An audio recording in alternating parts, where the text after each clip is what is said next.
성도님들은 마음이 무너지고 너무나 괴로운 상황에서 어떻게 하시나요? 우리가 믿음으로 구원의 은혜를 얻었다고 해서 우리의 삶에 고난이 없는 것은 아닙니다. 오히려 하나님의 백성이 더 어려운 상황을 겪을 때가 참으로 많은 것 같습니다. 고난의 깊은 수렁에 빠졌을 때 하나님께서는 어디에 계신지, 나와 함께 하시는 것이 맞는지, 나를 버리신 것은 아닌지 생각되지는 않으시나요? 낙심과 절망에 빠졌을 때 구원받은 우리는 어떻게 해야 할까요? 오늘 함께 읽은 시편 102편도 우리와 같이 낙심에 빠졌을 때 하나님께 나와 부르짖고 간구하는 시입니다. 시인이 얼마나 곤고하며 마음이 상하고 힘든지 시의 제목을 보시면 고난당한 자가 마음이 상하여 그의 근심을 여호와 앞에 토로하는 기도라고 붙여졌습니다. 고난과 시련 앞에서 담담하게 견뎌낼 사람이 과연 누가 있을까요? 아무도 없을 것입니다. 다만 이 고통의 시간이 빠르게 지나가기를 바랄 뿐입니다. 많은 사람들의 경우 고난을 내 가까이 있는 이웃과 나누게 됩니다.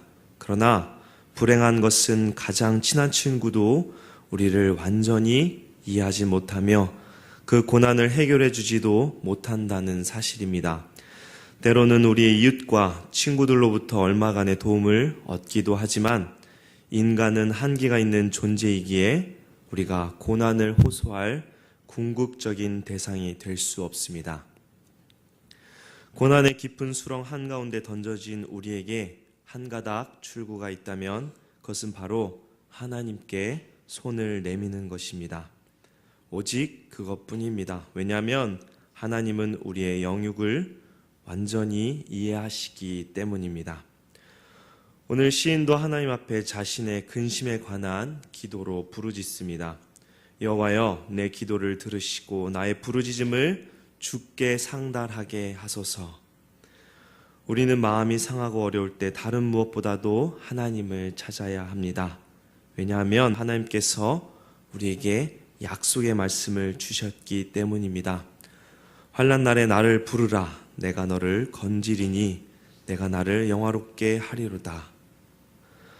그러나 우리의 절박함이 하나님께 전달되지 않은 것처럼 느껴질 때가 있습니다. 우리는 죽게 생겼는데 하나님은 어디 계신 것일까요? 시인도 2절에 이렇게 부르짖습니다. 나의 괴로운 날에 주의 얼굴을 내게서 숨기지 마소서. 주의 귀를 내게 기울이사 내가 부르짖는 날에 속히 내게 응답하소서. 하나님께서 얼굴을 드러내 보여주신다는 것은 참으로 중요합니다. 바로 하나님의 임재 가운데 있다는 것이기 때문입니다. 그리고 하나님의 능력이 나타날 때 하나님은 자신의 얼굴을 드러내십니다. 그리고 그의 사랑하는 백성들에게 자신의 얼굴을 드러내시며 은혜와 복을 주십니다. 그런 하나님께서 얼굴을 숨기신다면 얼마나 괴로울까요? 시인은 하나님 앞에 나와 고난당하고 있음을 부르짖지만 하나님의 임재가 느껴지지 않음을 고백합니다. 우리도 이러한 때가 있습니다. 그러나 우리는 믿음을 가지고 하나님을 기다려야 합니다.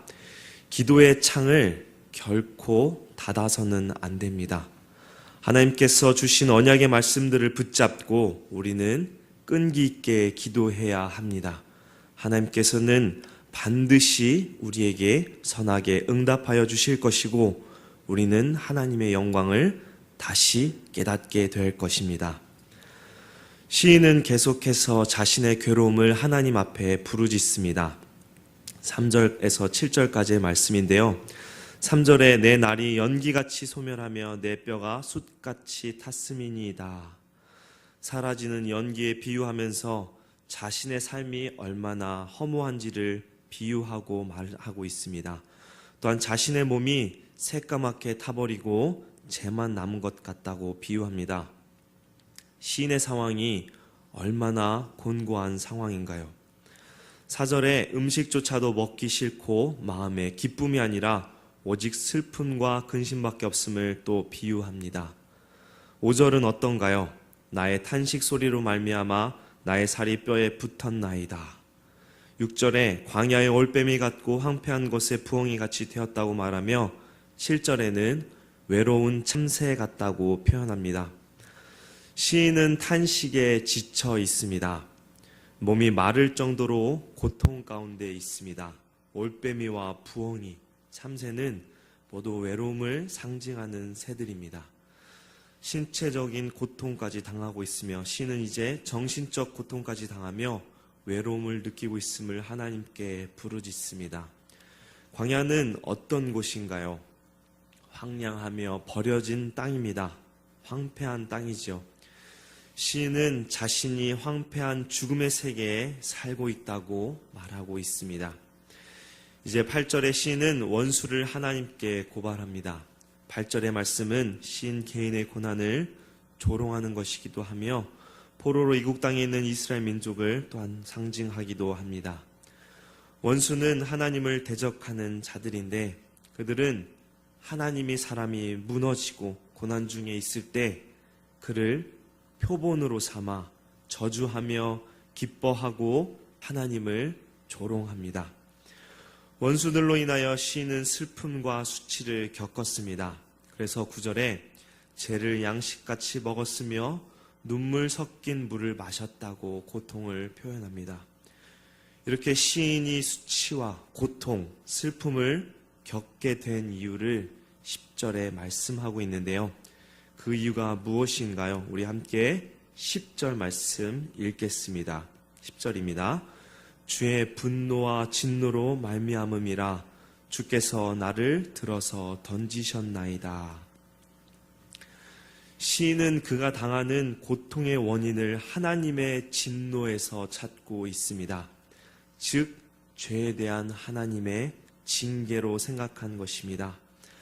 하나님의 징계로 시인은 자신의 삶이 사라져버리는 인생이 되며 절망과 죽음의 어둠으로 사라질 것이라고 11절에 하나님께 부르짖습니다. 이렇게 시인은 절망으로만 하나님께 부르짖다가 끝날까요? 그렇지 않습니다. 12절에 갑자기 분위기가 전환됩니다. 절망이 아닌 소망으로 시인의 간구가 바뀝니다. 내일 우리가 함께 12절부터 끝절까지 보시겠지만 시인의 기도가 바뀐 것은 바로 하나님의 약속 때문입니다. 이 약속에 대한 믿음으로 시인의 기도가 바뀐 것입니다. 비록 하나님께서 시인을 버려두시는 것 같다고 이 시인은 표현하지만 사실은 그렇지 않습니다. 그러한 절망의 상황 속에서 하나님은 언제나 우리와 함께 하십니다. 문제는 바로 우리의 믿음입니다. 우리가 외롭고 절망적인 상황에서도 하나님께서 우리와 함께 하신다는 굳건한 믿음이 중요합니다. 하나님은 신실하시며 완전한 분이십니다. 이러한 하나님께서 말씀하신 것을 반드시 이루지 않으실까요? 하나님은 자신의 말씀을 온전히 다 이루십니다. 성경과 역사 속에서 하나님의 언약이, 하나님의 말씀들이 다 이루어졌음을 우리는 알 수 있습니다. 하나님의 약속에 대한 가장 큰 증거 확증이 무엇인가요? 바로 예수 그리스도입니다. 하나님께서는 그 아들 예수 그리스도를 우리에게 보내주셔서 우리를 구원하여 주셨습니다. 하나님은 자기 백성들과의 약속을 변함없이 지키시는 분이십니다. 우리는 이 믿음을 잃지 않아야 합니다. 우리가 고난 가운데 사방이 막혀 답답하게 있을지라도 하나님은 우리와 함께 계시고 우리를 완전하게 구원해 주실 것입니다.